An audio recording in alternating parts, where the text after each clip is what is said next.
Hello everyone, welcome to Dinesh Science Solution, that is GS2. As we are seeing kingdom fungi, we have seen basic characters of kingdom fungi, है ना। तो हमने क्या क्या देखा था, हमने उनकी डाइवर्सिटी देखी थी, मॉर्फोलॉजिकल एंड हैबिटेट की डाइवर्सिटी देखी थी। These are very diverse organisms, ठीक है।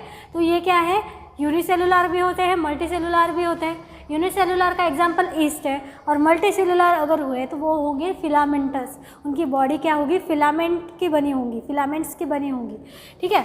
तो हमने देखा था कि उनका जो फूड हैबिटेट है, मोड ऑफ न्यूट्रिशन है, वो भी बहुत ज़्यादा डाइवर्स है।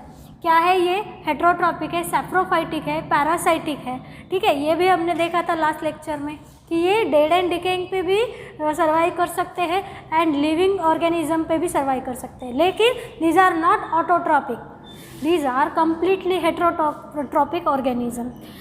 तो ये सिम्बायोटिक रिलेशनशिप भी शो करते हैं, म्यूचुअल रिलेशनशिप भी शो करते हैं। मतलब सर्वाइवल के लिए वो अकेले सर्वाइव नहीं कर सकते, उनको किसी की ज़रूरत होती है। लाइक लाइकेंस एंड माइकोराइजा,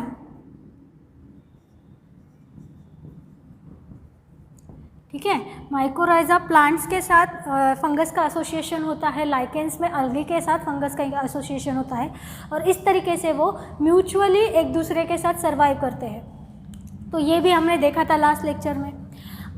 हमने देखा था कि पॉलीसैकेराइड एंड काइटिन की इनकी सेल वॉल होती है। जो सेल वॉल होती है उनका जो कंपोजिशन होता है, वो जो सेल वॉल बनी होती है वो होती है एक तो काइटिन की होगी या फिर पॉलीसैकेराइड की बनी हुई होती है। मतलब ये एडवांस सेल वॉल है as compare to previous kingdom organisms, ठीक है। तो ये क्या है, एडवांस सेल वॉल है, इसमें वो पॉलीसैकेराइड की होगी या फिर काइटिन की होगी।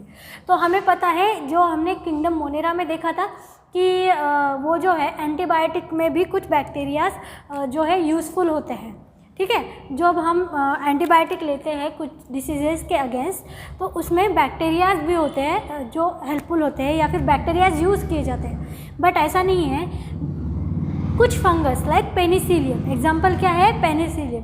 तो कुछ फंगाइज आल्सो हेल्पफुल इन एंटीबायोटिक, मतलब एंटीबायोटिक बनाने के लिए कुछ फंगाइज भी यूज़फुल होते हैं लाइक पेनिसिलियम। तो इसमें इंटरेस्टिंग बात यह है कि सबसे पहले जो एंटीबायोटिक बना था तो वो बैक्टीरिया से नहीं बना था, फंगाई से बना था। This is the first antibiotic ever made in world, ठीक है। तो ये जो पेनिसिलियम है ये सबसे पहला एंटीबायोटिक बना हुआ है,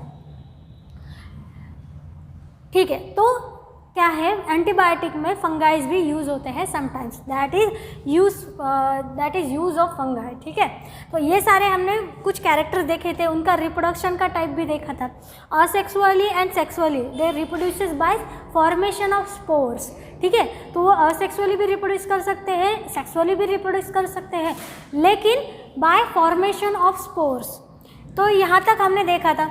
असेक्सुअली अगर वो रिप्रोड्यूस कर रहे हैं तो जो वो स्पोर फॉर्म करेंगे उनको कहा जाएगा ज़ूस्पोर्स, कोनिडिया, स्पोरेंजियोस्पोर्स और अपलानोस्पोर्स, ठीक है। अब सेक्सुअली अगर वो रिप्रोड्यूस कर रहे हैं तो कुछ टाइप ऊस्पोर्स, एस्कोस्पोर्स और बेसिडियोस्पोर्स, ये इस टाइप्स के ये स्पोर फॉर्म करेंगे और रिप्रोडक्शन करेंगे इन सेक्सुअल रिप्रोडक्शन, ठीक है। तो ये सारे कैरेक्टर्स हैं किंगडम फंजाई के, हमने देखा था। हमने देखा था कि किंगडम जो फंजाई है उसके जो ऑर्गेनिजम्स हैं वो कुछ इस तरीके से सिलेंड्रिकल जो है बॉडी फॉर्म करते हैं, और उसके बाद में इसी बॉडी का वो एक नेटवर्क फॉर्म करेंगे, ठीक है, like this, somewhat like this. तो वो ये जो बॉडी है ये मल्टी न्यूक्लिएटेड होती है, ठीक है। तो इसे हमने कहा था Haifa, and this is mycelium. ये मल्टी न्यूक्लिएटेड होती है, तो इसीलिए इसे सिनोसाइटिक बॉडी भी कहा जाता है, सिनोसाइटिक बॉडी, सिनोसाइटिक हाइपा। क्योंकि सिनोसाइटिक का मतलब क्या, multinucleated body, multinucleated body. Coenocytic का मतलब क्या कि सेल में एक से ज़्यादा न्यूक्लियस होंगे, ठीक है। अब ये हाइफा है, ये हाइफा है या फिर माइसेलियम का एक पार्ट है। हमने देखा कि इसमें मल्टी न्यूक्लियसेस है, ठीक है। तो ये दो कंडीशन में ये जो हाइफा है वो होते हैं।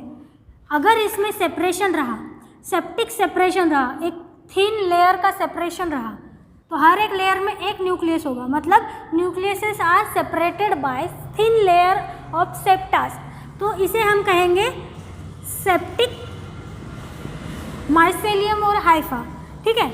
अगर इसमें कोई पार्टीशन नहीं होगा, कोई सेप्टिक पार्टीशन नहीं होगा, और ये जो न्यूक्लियस है सारे के सारे फ्लोट करेंगे बॉडी में ऐसे ही, ठीक है। तो यहाँ पे कोई सेपरेशन नहीं होगा बिटवीन टू न्यूक्लियस। तो ये अगर ऐसा रहा तो इस बॉडी को हम क्या कहेंगे, this is septic body and this is aseptic body, ठीक है। तो ये हो गए हाइफा या फिर माइसेलियम का स्ट्रक्चर।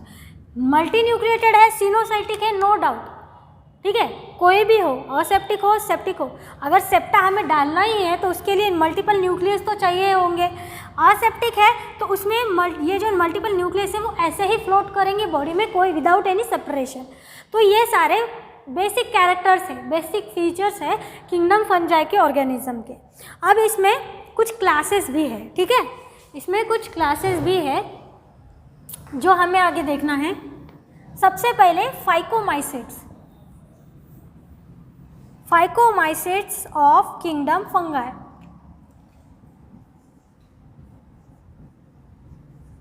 फाइकोमाइसेट्स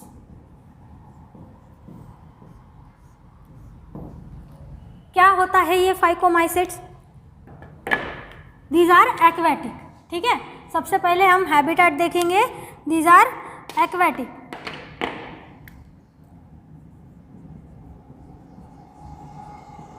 हैबिटेट देख रहे हैं तो यहाँ पे लिख देते हैं habitat,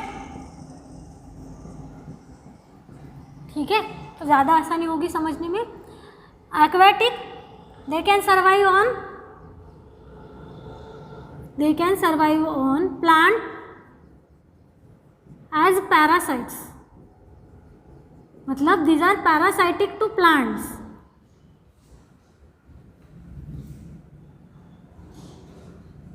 These are parasitic to plants and decaying wood.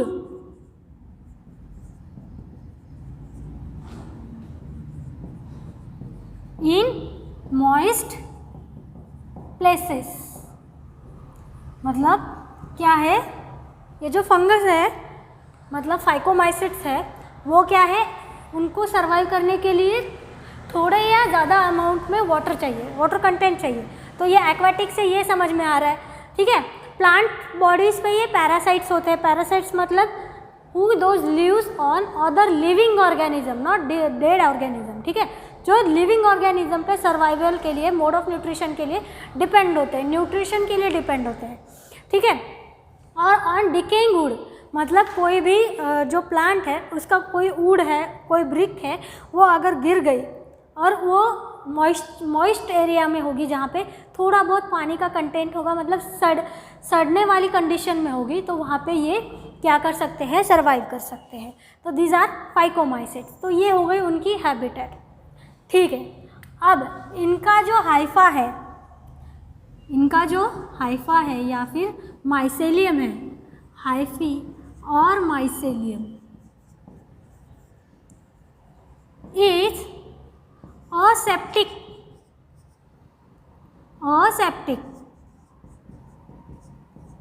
सिनोसिटिक, aseptic सिनोसिटिक मतलब ये वाला। तो इनका जो हाइफा या फिर माइसेलियम है क्या होगा, ये लाइक दिस, मल्टीन्यूक्लिएटेड है मतलब सिनोसिटिक है लेकिन असेप्टिक है, कोई सेपरेशन नहीं है बिटवीन दी न्यूक्लियस, ठीक है। तो इसमें कोई सेप्टा प्रेजेंट नहीं है। तो इनका जो हाइफी है और माइसेलियम है वो कैसा है, असेप्टिक है।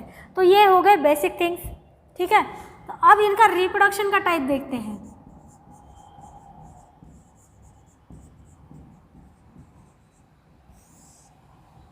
इनका जो रिप्रोडक्शन है वो किस तरीके से होता है? इनका रिप्रोडक्शन जनरली असेक्सुअली होगा।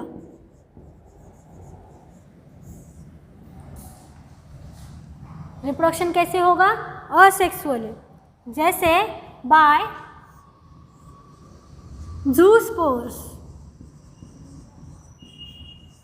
अब इन स्पोर्स को ज़ू क्यों बोला गया? Zoo is related to animal, ठीक है, हमने पहले लेक्चर में ही बोला था कि zoo is related to animal, ठीक है। तो ज़ू स्पोर्स मतलब क्या? ये जो क्या है, स्पोर्स है, ये कैसे होंगे? मोटाइल होंगे। As they are motile, that's why they known as zoospores. They shows animal character, ठीक है, मूवमेंट की कैरेक्टर शो करेंगे, that's why these are zoospores. Asexually ये रिप्रोड्यूस करेंगे। Another example of spores planospores, ठीक है, ये होंगे नॉन मोटाइल। अगर मोटाइल हो, अगर गैमेट रहे तो वो होंगे ज़ूस्पोर्स। अगर नॉन मोटाइल रहे मतलब वो किसी भी प्रकार की मूवमेंट नहीं कर सकते हैं तो वो क्या हो गए? अपलानोस्पोर्स। तो दो टाइप के रिप्रोडक्शन ये कर सकते हैं, दो टाइप के स्पोर्स ये प्रोड्यूस कर सकते हैं। एक तो मोटाइल प्रोड्यूस कर सकते हैं या फिर नॉन मोटाइल प्रोड्यूस कर सकते हैं। अगर मोटाइल रहा तो ये क्या होंगे? ज़ूस्पोर्स होंगे। अगर नॉन मोटाइल रहा तो अपलानोस्पोर्स होंगे। अब हमने देखा था असेक्सुअल रिप्रोडक्शन में, या फिर अभी देखते हैं, ये जो ज़ूस्पोर्स है या फिर अपलानोस्पोर्स है, टू टाइप्स के हो सकते हैं स्ट्रक्चरली, ठीक है, जो उनका एक्सटर्नल स्ट्रक्चर है वो टू टाइप का हो सकता है। अब देखिए कुछ स्पेसिफिक निकालते हैं।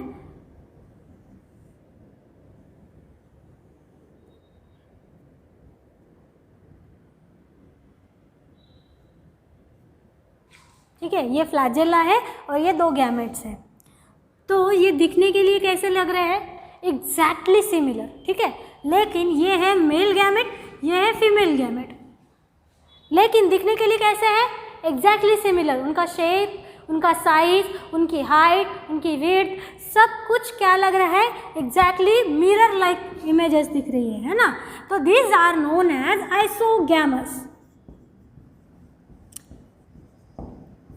Similar gamous, gametes, similar gametes, similar looking gametes, ठीक है। तो ये कैसे हो सकते हैं? एक तो आइसोगैमस भी हो सकते हैं, ठीक है, जो शेप, साइज और उनका जो मॉर्फोलॉजिकल कैरेक्टर है वो मॉर्फोलॉजिकली दीज आर सिमिलर, ठीक है। तो कोई डिफरेंस नहीं है मेल गैमेट में, फीमेल गैमेट में, तो वो आइसोगैमस भी हो सकते हैं, ठीक है। या फिर वो लाइक ह्यूमन बींग्स का जो स्पर्म है वो कुछ इस तरीके से होता है, ठीक है, और जो ओवा है वो ऐसा स्पेरिकल होता है। तो ये क्या हो गया? Female gamete, this is male gamete. मतलब ये क्या है? दो डिफरेंट गैमेट है। Morphologically these are two different gametes. मतलब ये दिखने के लिए बिल्कुल भी सिमिलर नहीं है, एकदम अपोजिट दिख रहे हैं। तो these are anisogamous. This terminology is known as anisogamous, ठीक है। तो ये दो टाइप के गैमेट्स होते हैं किसी भी ऑर्गेनिज्म में। एक तो अगर वो सेक्सुअली रिप्रोड्यूस कर रहे हैं या फिर अगर वो सेक्सुअली रिप्रोड्यूस कर रहे हैं तो उनके जो गैमेट्स होंगे एक तो आइसोगैमस होंगे या फिर एनिसोगैमस होंगे। फीमेल गैमेट और मेल गैमेट सिमिलर दिखने वाले होंगे या फिर डिसिमिलर होंगे इन एनिसोगैमस। तो ये जो है सेक्सुअल रिप्रोडक्शन में ये दो टाइप्स भी होते हैं गैमेट्स में, ठीक है। तो अब ये जो स्पोर्स हैं वो इंडोजिनसली फॉर्म होते हैं। यहाँ पे लिखती हूँ endogenously. What is endogenous and exogenous? What is endogenous and exogenous? Endogenous मतलब ये जो स्पोर्स हैं वो बॉडी के अंदर फॉर्म होंगे, बॉडी के अंदर फॉर्म होंगे। एंडोजिनस इनसाइड द बॉडी, ठीक है। एंडोजिनस का मतलब है कोई भी यहाँ पे जो बॉडी है उसके अंदर ये स्पोर्स फॉर्म होंगे। तो ये जो असेक्सुअल रिप्रोडक्शन के ज़ूस्पोर्स और एप्लानोस्पोर्स है वो कहाँ पे फॉर्म होंगे? फाइकोमाइसेट्स में inside the body endospore form होंगे, ठीक है। तो ये सारे इसके बेसिक कैरेक्टर्स हैं। सबसे इम्पॉर्टेंट क्या है, असेप्टिक है, सिनोसिटिक है, डिकेइंग वुड पे इन मॉइस्ट प्लेसेस पे ये सर्वाइव करते हैं, और पैरासाइटिक कहाँ पे है, प्लांट्स पे है। ठीक है, तो ये मतलब क्या हो गया, यहाँ से क्या पता चलता है कि these are plant dependent organism, these are plant dependent क्या है, प्लांट डिपेंडेंट फाइकोमाइसेट्स या फिर फंगाई। जैसे कि ये लिविंग प्लांट्स पे भी रह सकते हैं और डेड प्लांट्स पे भी रह सकते हैं। ठीक है, तो यहाँ तक हमें पता चला। ये तो बेसिक कैरेक्टर्स है ही, लेकिन in addition to that these are extra characters are present in phycomycetes, इसीलिए ये अलग ग्रुप बनाया गया है फाइकोमाइसेट्स। तो इसके एग्जाम्पल कुछ इस तरीके से, इसके एग्जाम्पल्स भी ध्यान में रखना है, इसको लर्न करना है। एग्जाम्पल्स, इसमें जो फंगस आते हैं लाइक राइजोपस, जो हमने ब्रेड माउल्ड बोला था, राइजोपस, तो उस फंगस का नाम क्या है, राइजोपस। म्यूकर, बहुत ही क्या कहते हैं, फैमिलियर नेम है ये, Mucor, Mucor mycosis and all. ठीक है, तो ये म्यूकर कहाँ किस क्लास में आता है, फाइकोमाइसेट्स ऑफ किंगडम फंगाई। तो ये फंगाई किस में आता है, phycomycetes. Then Rhizopus, Mucor and Albugo. Albugo, ये जो अल्ब्यूगो है ये होता है मस्टर्ड प्लांट पे, जैसे कि मस्टर्ड सीड राई का प्लांट है। ठीक है, मस्टर्ड सीड्स का जो लीफ होता है उस पर आपको वाइट स्पॉट दिखेंगे। ठीक है, ये समझो अगर मस्टर्ड सीड का लीफ है तो उस पर ये कुछ वाइट स्पॉट्स दिखेंगे, दीज आर फंगल इन्फेक्शन। तो ये कौन से फंगस होते हैं, अल्ब्यूगो। ठीक है, तो ये हो गए इससे एग्जाम्पल। फाइकोमाइसेट्स असेप्टिक सिनोसिटिक होते हैं, जूस्पोर्स या प्लानोस्पोर से रिप्रोड्यूस करते हैं। ठीक है, और जो जूस्पोर्स होते हैं वो मोटाइल होते हैं, और प्लानोस्पोर होते हैं वो नॉन मोटाइल होते हैं। Rhizopus, Mucor, Albugo are the example of phycomycetes. ठीक है, यहाँ तक सबको पता चल गया फाइकोमाइसेट्स क्या होता है, बेसिक कैरेक्टर्स क्या होता है। अब हम नेक्स्ट क्लास भी इसका देख लेते हैं।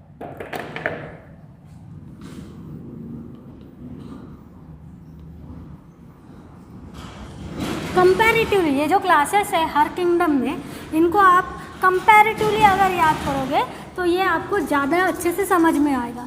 ठीक है, जो वर्ड्स हैं वो थोड़े डिफ़िकल्ट है स्टार्टिंग में ही, 11 के स्टार्टिंग में ही आपको इतने भारी भारी वर्ड्स याद करने पड़ेंगे। लेकिन अगर आपका कंसेप्ट क्लियर हो गया कि एग्जैक्ट प्रोसेस क्या होती है, तो ये आपको आसानी हो जाएगी याद करने में, कोई प्रॉब्लम नहीं होगा। बार बार अगर पढ़ोगे तो ये याद करने में कोई डिफ़िकल्ट नहीं है। इन्हें तो लर्न ही करना पड़ेगा, क्लासिफिकेशन और उसके एग्जाम्पल तो लर्न ही करने पड़ेंगे। ठीक है, तो अब नेक्स्ट क्लास देखेंगे हम एस्कोमाइसेट्स। एस्कोमाइसेट्स,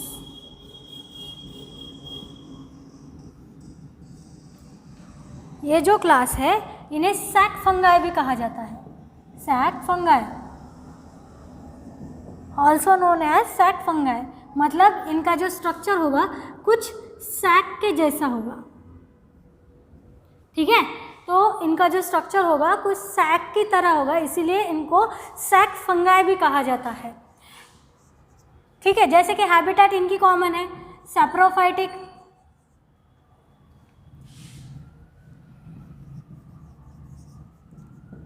पैरासाइटिक,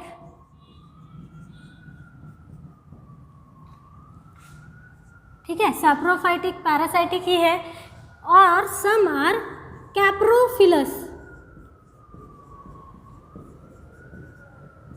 ये क्या है, ठीक है, ये फिलस हमने देखा था कि जहाँ पे भी ये फिलस आएगा, ठीक है, फिलिया आएगा, फिलस आएगा, that is mean by love, philia files. ठीक है, तो that is mean by love. तो these organisms या फिर these fungi live on dungs, गोबर। ठीक है, लोकल लैंग्वेज में। तो ये क्या है, कैप्रोफिलस है जो लिव कर सकते हैं डंक्स पे भी। तो these are habitats. Saprophytic parasitic तो है ही, उसके साथ ये कैप्रोफिलस भी है जो डंक्स पे भी सर्वाइव करते हैं। ठीक है, तो ये हो गया एस्कोमाइसेट्स का हैबिटेट। सैक फंगस है। देन नेक्स्ट क्या है इसमें, जो उनका बॉडी है, हाइफा है या फिर माइसेलियम है। हाइफा से ही माइसेलियम बनेगा जो ब्रांच स्ट्रक्चर होगा। ठीक है, these are branch and septic. देखिए कंपैरिजन के लिए जो हमने फाइकोमाइसेट देखा था वो असेप्टिक था, सिनोसिटिक था। ठीक है, और इनका जो माइसेलियम या फिर हाइफा है कैसा है, ब्रांच्ड एंड सेप्टिक सिनोसिटिक। मल्टीन्यूक्लिएटेड है बट सेप्टिक है। तो ये क्या है, माइसेलियम और हाइफा इनका कैसा है, ब्रांच्ड होगा और सेप्टिक होगा या फिर सिनोसिटिक होगा। अब देखते हैं इनका reproduction. This can reproduce asexually by conidia,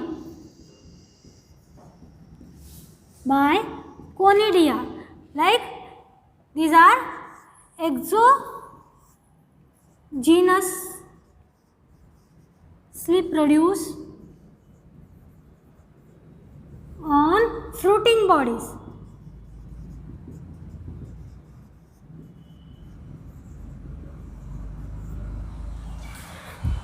conidia, ये जो कोनिडिया है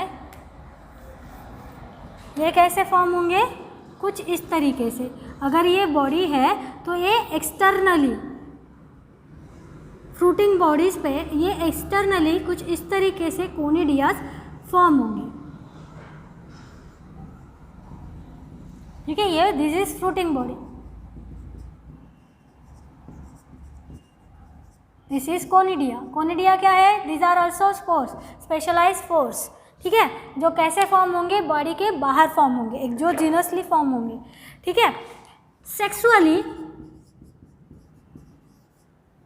दे प्रोड्यूस एस्कोस्पोर्स। सेक्सुअली इनका जो रिप्रोडक्शन है वो कैसे होगा, एस्कोस्पोर्स से, जो एंडोजीनस होंगे। मतलब ये कहाँ फॉर्म होंगे, बॉडी के अंदर। Ascospores, ascomycetes. ठीक है, याद कैसे करोगे, ascomycetes reproduce sexually by ascospores. बस एस्को के आगे स्पोर्स लगा देना है, जो एंडोजिनसली मतलब बॉडी के अंदर ये क्या होंगे, फॉर्म होंगे। सैक लाइक बॉडी है, ठीक है, तो ये बॉडी के अंदर ये स्पोर्स फॉर्म होंगे। तो ये कुछ बेसिक कैरेक्टर्स है एस्कोमाइसेट्स के। हैबिटेट ध्यान में रखना है, कॉमनली नोन है सैक फंगस, ये इस पे एमसीक्यू बन सकता है। ठीक है, और इनका जो माइसेलियम है वो कैसा है, ब्रांच्ड है और सेप्टिक है, सेपरेटेड है। न्यूक्लियस, हर एक न्यूक्लियस कैसा है, सेपरेट है बाय सेप्टा। ठीक है, और दोनों टाइप के रिप्रोडक्शन शो करते हैं, असेक्सुअली भी सेक्सुअली भी।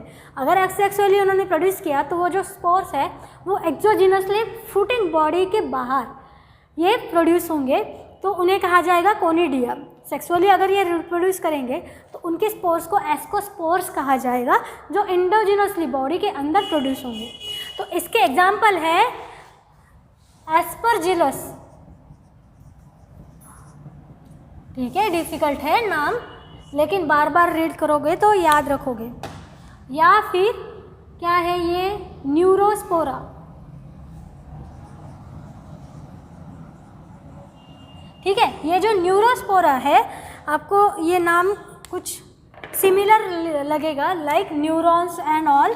तो ये यूज़ किया जाता है कहाँ पे, जेनेटिक स्टडीज़ में। जेनेटिक्स या फिर बायोकेमिकल की स्टडीज़ में ये यूज़ किया जाता है। ये जो फंगस है जेनेटिक और बायोकेमिकल स्टडीज़ में यूज़ किया जाता है, तो इसीलिए इस पर भी एक MCQ बन सकता है। तो एस्परजिलस न्यूरोस्पोरा ये इसके एग्जाम्पल है। अगर और कोई एग्जाम्पल है NCERT में तो आप वो पढ़िए और उसे याद करने की कोशिश कीजिए। तो हमने आज देखे फाइकोमाइसिट्स एंड एस्कोमाइसिट्स, दोनों का कंपैरिजन कीजिए, ठीक है। ज़्यादा डिफ़िकल्ट नहीं है, कुछ ज़्यादा डिफरेंसेस नहीं है, तो ये सब चीज़ें आप याद रखने की कोशिश कीजिए, ठीक है। अब नेक्स्ट जो हमारे क्लासेस है वो हम नेक्स्ट लेक्चर में देखेंगे। Thank you.